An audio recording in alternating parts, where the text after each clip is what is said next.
Daniel shoved open the glass door of the event hall, confused by the urgent text message he'd received. The message only said, "Please come immediately, they're waiting for you." He thought something was wrong with a friend or maybe a client. Instead, he stepped into a brightly lit hall filled with decorators hanging drapes, unpacking flower stands, and rolling in giant speakers. The moment they saw him, several workers straightened up. "Oh, sir, you came," the coordinator said quickly, approaching him with a relieved expression. "We've been waiting for your approval so we can proceed.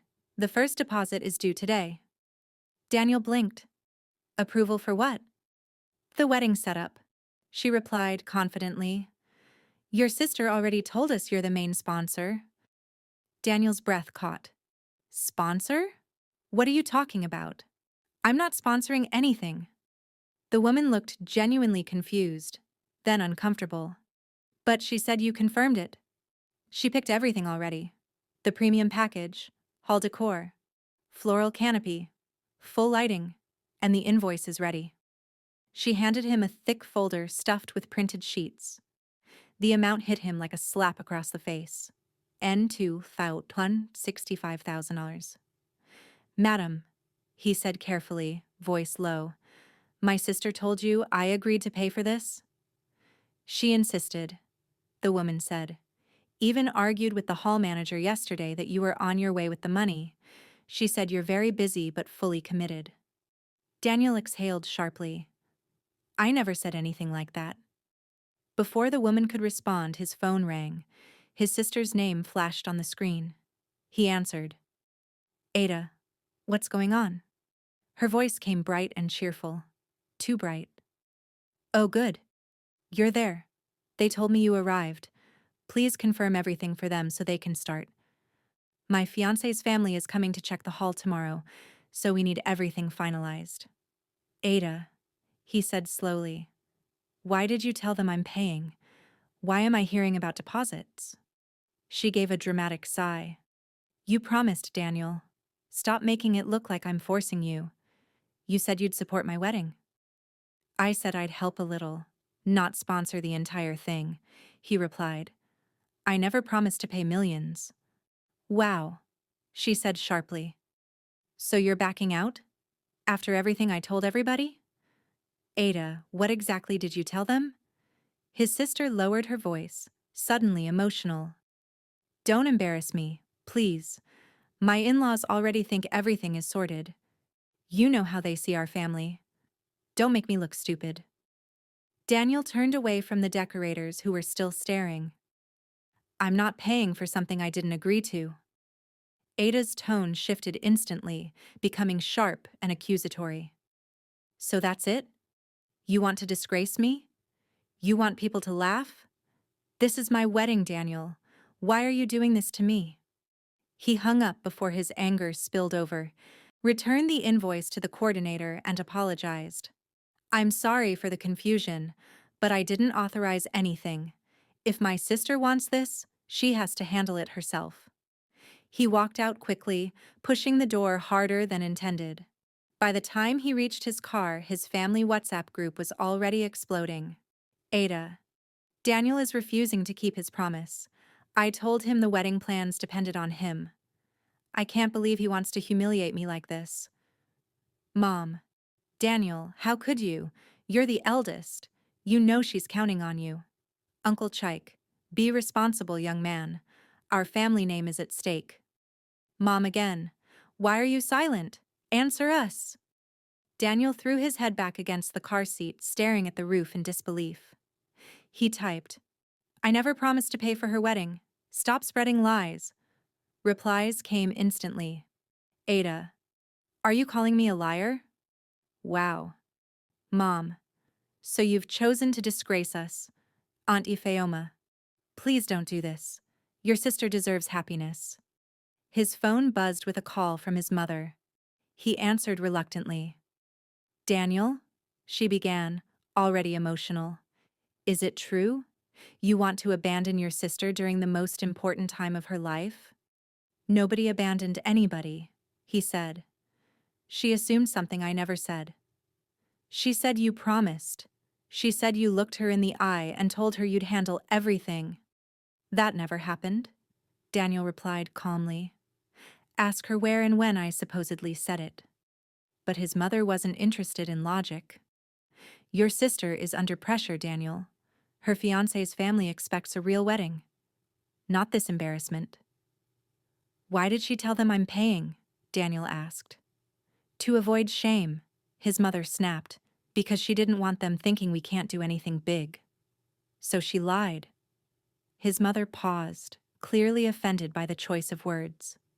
Don't talk like that. Ada is your sister. She needs you. Daniel closed his eyes. She needs to stop making decisions with my money. His mother gasped as if he had slapped her. Daniel, what has gotten into you? What has gotten into her? He replied. How can she plan a wedding using my name without asking? But his mother was no longer listening. Come home this evening. The elders want to speak with you. Daniel almost laughed. Elders? For what? You will come, she said firmly. You won't disrespect us further. She hung up. Daniel dropped the phone on the seat and sat there for a moment stunned. It wasn't even noon, and he was already being dragged into a family intervention for something he didn't do. He drove to his cousin Uche's house instead. The moment Uche saw him, he noticed the tension. Guy, what happened? You look like someone stole your car. Daniel let out a frustrated breath. My sister used my name to book her wedding hall. What? Uche sat up straight. She did what? She told them I'm paying. She told her fiancé's family I'm paying.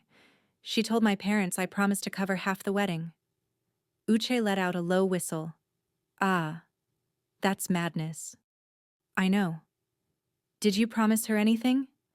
I said I'd give something small later, Daniel clarified. Not this. Not millions. Never anything like this. Uche shook his head. Bro, she set you up. She wants you cornered. Daniel rubbed his temples. I'm supposed to go to some family meeting tonight. Uche scoffed. They want to pressure you? Classic move. Daniel leaned back. I'm tired. Every time something happens, I'm the one expected to fix it. I'm not their bank. So what's the plan? Uche asked. Daniel didn't know. Later that evening, he walked into his parents' living room, where chairs were arranged in a semicircle. His mother, father, aunt, uncle, and Ada were all waiting. Ada immediately stood up, tears in her eyes. You want to ruin my wedding. Daniel stared at her without flinching. Stop acting like I owe you. You do, she shouted. You said you'd take care of it. When? Daniel asked. Tell everyone here when I said that. She looked around helplessly, eyes shiny, but offered no specific moment. Their mother stepped in. Daniel, your sister needs your help. You have the means. Don't be heartless. Daniel clenched his jaw. I'm not paying for something I didn't agree to. Ada burst into louder tears. So you want me to be mocked? You want my fiancé's family to cancel the wedding? You want them to think we're poor? Daniel felt heat rising in his chest. I'm not responsible for how you present yourself to them. You're wicked, she cried. You want to destroy my future. Her fiancé's mother, who had joined the meeting through video call, suddenly spoke through the phone. Young man, are you truly withdrawing support? Daniel stared at the device. I never promised anything. The room erupted again. Uche's earlier words echoed in Daniel's mind. She set you up. And he finally realized this was only the beginning. Daniel kept his hands pressed against his thighs, trying to steady himself while the voices in the room overlapped. Judgment, accusation, manipulation. No one was asking what actually happened. Everyone simply assumed he was guilty of something he did not do. Ada wiped her cheeks dramatically. You all heard him. He wants to disgrace me. He wants my in-laws to look down on me. Daniel looked at their father, who had been silent throughout the chaos. Dad, you know this is wrong. His father avoided his eyes, shifting uncomfortably. Daniel, maybe just support her. Your sister is under stress. Daniel's frustration sharpened. Everyone keeps talking as if this is my duty. Why should I pay for what she planned behind my back? Ada let out a small cry. Because you're my brother. Because you're supposed to care. Daniel stared at her, feeling a sting of disbelief. Caring doesn't mean paying for a wedding I didn't approve. Her fiancé's mother raised her voice again through the phone. This is not good, Daniel. Ada told us everything was covered. We have informed our entire family. Invitations are ready. What are we supposed to tell them now? Daniel clenched his jaw. Tell them the truth. That I did not make those promises. Ada gasped like he had stabbed her. How dare you say that in front of them? So you want them to know I lied? You did lie. Daniel snapped before he could stop himself. The room fell into heavy silence. His mother placed a hand dramatically on her chest. Daniel, you're calling your own sister a liar in front of her in-laws? Daniel stood. He felt the anger rising in him, but he forced his voice to stay steady. I'm leaving. This conversation is pointless if no one wants to listen. His mother pointed at him. If you walk out of this room, don't bother calling me for anything. He didn't even hesitate. He walked out. The door closed behind him with a firm finality. Outside, the night breeze hit his face, but it did nothing to cool the burn in his chest. He started his car and drove off, needing to breathe, needing distance from everyone who treated him like a walking ATM. Hours passed before his phone buzzed again. It was Uche. How did the meeting go? He asked immediately. It was a trap, Daniel muttered. They kept accusing me, guilt-tripping me. No one asked for proof of anything. Of course, Uche said. They want the money, not the truth. She even involved her in-laws. They think I ruined everything. Uche scoffed. She's digging her own hole. But she wants you to fall inside it with her. Daniel almost laughed at how accurate that sounded. The next morning, Daniel woke up to dozens of missed calls and voice notes. His mother had called at midnight. Ada had cried into multiple recordings. His uncle had sent a long message about family legacy and duty. He ignored all of it. But then something unexpected appeared in his notifications. A message from one of the vendors. Sir, please confirm if we are still going ahead with your sister's wedding package. She mentioned you are bringing the remaining balance today. Daniel froze. He dialed the number immediately. Hello, this is Daniel, he said. What exactly did my sister tell you? The vendor spoke with hesitation. She said you were too busy to speak directly, but that you approved everything. She also booked a photographer and decorator using your name. We are all waiting for the payments. Daniel's blood ran cold. She used my name for other vendors too? Yes, sir. The photographer even has a contract with your signature. My signature? Daniel repeated. How? She provided a scanned copy. The vendor replied carefully. I assumed it was authorized. Daniel ended the call without another word. A scanned signature? He didn't know whether to laugh or scream. He drove to Uchi's house immediately. Uche opened the door half asleep, but woke up instantly when he saw Daniel's face. What happened? Daniel stepped inside. She forged my signature. Uche didn't move for a full second. Then he pulled out a chair. Sit down. Tell me everything. Daniel explained it all. How multiple vendors were waiting on him. How Ada used his name everywhere. How she even sent a scanned signature. Uche shook his head slowly. This is insane. She's acting like you're obligated to her. It feels like she decided what my role should be and now she's forcing me into it, Daniel said. This is exactly why you can't fold, Uche replied. If you pay now, this will be your life forever. Daniel ran a hand over his face. I don't know what to do. I don't want her wedding to collapse. But this is manipulation. No, Uche corrected. This is exploitation. Daniel said nothing. He felt every word inside him. By noon, Ada showed up at his apartment without warning. She wasn't crying this time. She looked furious. "So you're really going to cancel everything?" she demanded, storming inside. Daniel stood far from her. "Why did you forge my signature?" Her eyes widened. "What?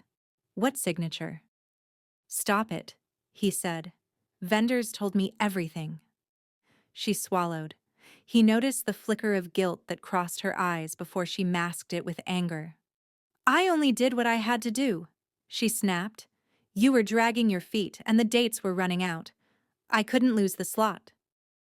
"You couldn't lose the slot for something you cannot afford," Daniel corrected. "You can afford it," she shot back. "You're comfortable, you earn well, and you promised you'd support me." "Support is not the same thing as sponsoring a whole wedding," Daniel said. "You planned something you can't pay for and put it on my head. How is that fair?" Ada folded her arms. "So what? You're just going to embarrass me? After I've told people everything is settled? Do you want my fiancé to think he's marrying into a disorganized family?" Daniel stared at her, stunned by the entitlement.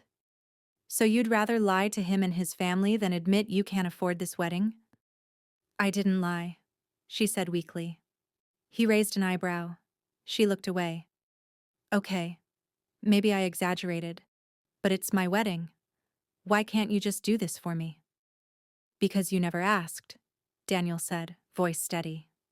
"You decided. You forced. You manipulated. And now you want me to clean up the mess." Ada's eyes glistened with fresh tears. "You're wicked. Everybody says you've changed. You used to care about me. Now look at you." Daniel felt something in him snap into place. Not anger, but clarity. "I do care," he said. "But I won't let you use me." Ada's tears vanished instantly. She pointed at him, voice shaking with rage. "If my wedding falls apart, it's your fault. Everyone will know it. Everyone." Daniel didn't flinch. "Then tell them the truth." Her mouth dropped open slightly. She stared at him for a long, silent moment before storming out and slamming the door hard enough to shake the frame. He didn't chase her. He didn't apologize. For the first time since the whole mess began, Daniel felt something close to relief. Not peace, but something like it. A step. But trouble was already brewing. 2 hours later, Ada's fiancé called him. "Daniel," the man began, trying to sound calm. "What is going on? My parents are confused. My mom said she heard shouting during your family meeting."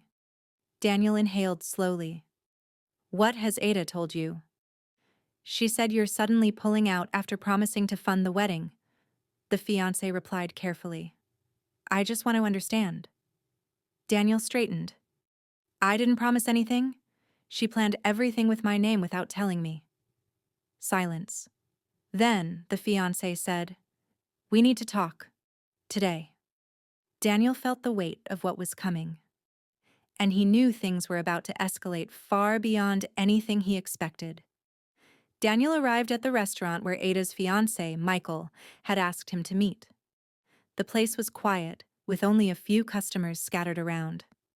Michael was already seated, his face tight with worry. He stood when Daniel walked in, then gestured for him to sit. "Thank you for coming," Michael said, lowering himself back into his chair. I need clarity." Daniel nodded. "I understand. Ask anything." Michael swallowed, visibly nervous. "Ada said you promised her you would fund the wedding. She said you even discussed it months ago." Daniel leaned forward. "Did she mention when? Or where this promise supposedly happened?" "No," Michael admitted. "She just said it was a private conversation with you." Daniel exhaled. "That conversation never happened." Michael rubbed his forehead. "So you didn't agree to pay for the hall? Or the decor? Or anything?" "No," Daniel said. "She planned everything using my name. She even forged my signature for vendor contracts. Michael stilled. His hand dropped from his face slowly. Forged your... Daniel, please tell me you're not saying that out of anger. I'm saying it because it's the truth, Daniel replied calmly. Call the photographer. Call the hall manager. They'll confirm it. Michael leaned back, shocked. His eyes darted left and right as he processed the new information. I can't believe she'd do that. Daniel didn't speak. He watched the man battle embarrassment and disbelief. Michael cleared his throat. This puts us in a difficult position. My parents have already announced the wedding date to our extended family. They think everything is settled. That's why Ada lied, Daniel said quietly. She didn't want to tell you she couldn't afford everything she dreamed of, so she used me as a guarantee. Michael frowned. But why didn't she just ask you clearly instead of all this? Because she didn't want to risk hearing no, Daniel answered. She assumed if she pushed hard enough, I'd cave. Michael dropped his gaze. Daniel, I'm sorry. I had no idea. It's not your fault, Daniel said.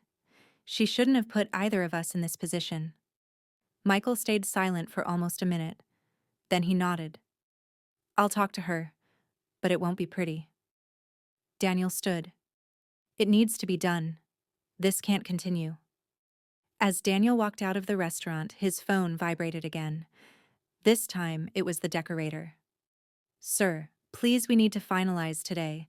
Your sister insists you're still paying, but we prefer to confirm with you directly. Daniel replied simply, cancel everything. I did not authorize any of it. Her response came instantly. Understood. Another vendor texted him minutes later with a similar message, and he repeated the same instruction. Ada was going to explode when she found out. But he didn't care anymore.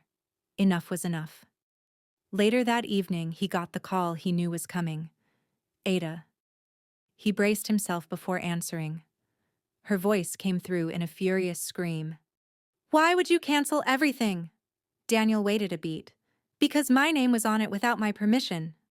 You destroyed my wedding, she yelled. Do you know how embarrassed I am right now? Michael said you told him lies about me. Why are you doing this to me? I didn't tell him lies, Daniel said firmly. He knows the truth now. Ada's voice shook with rage. You're evil. Everyone is talking about me? Michael's parents are questioning my character. They said I'm irresponsible, that I misled them. Are you happy now? Daniel's voice remained steady. I'm not happy, but I'm tired of being used. You're punishing me, she cried. All because I asked for help. You didn't ask, Daniel replied.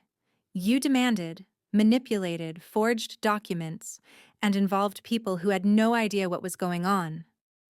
Ada went silent for a moment. When she spoke again, her voice was lower, almost breaking.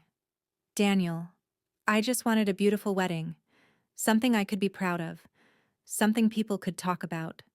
I didn't want to look small. Daniel closed his eyes. You don't need an expensive wedding to be valued. You don't understand, she whispered. Everyone compares.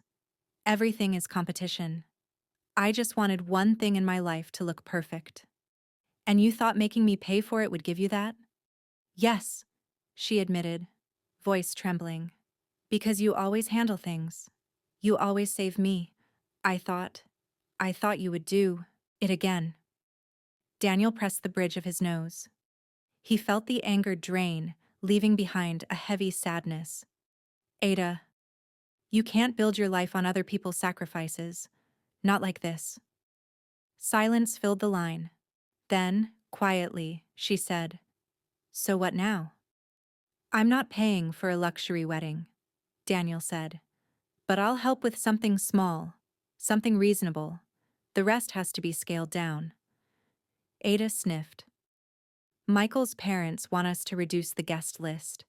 They said if we can't manage a big wedding, we shouldn't force it. That's fair, Daniel replied. Start there. Another silence, softer this time. I'm sorry, she murmured. Daniel didn't push for more. He knew that was all she could give right now. The next day, the family group chat once again flooded with messages, but this time, the tone had changed. Ada. My wedding will be smaller. We made mistakes. Please don't disturb Daniel again. Mom. Ada, what do you mean? Ada. I handled things poorly. Leave him alone. Uche. Finally, sense. Auntie Feoma. Thank God. This drama was too much. Daniel didn't comment. He just watched the messages roll by, feeling something lighter inside him. 2 days later, Michael called to say they had chosen a modest hall, adjusted the decoration, and reduced the guest list. They were paying for most of it themselves. Daniel only contributed a small amount, far less than what Ada had originally tried to force on him. And surprisingly, Ada stayed quiet. No emotional blackmail, no threats, no guilt trips. Daniel didn't know if she had truly changed or if the embarrassment had humbled her. But either way, the storm had slowed. On the morning of the wedding, Ada approached Daniel quietly during the preparations. Her dress was simple but elegant. Her eyes were calm. Thank you, she said. For what? Daniel asked softly. For not abandoning me, she whispered. Even after everything. Daniel nodded once. Just don't put me in that position again. She gave a small, genuine nod. The wedding went smoothly. Smaller, simpler, more intimate.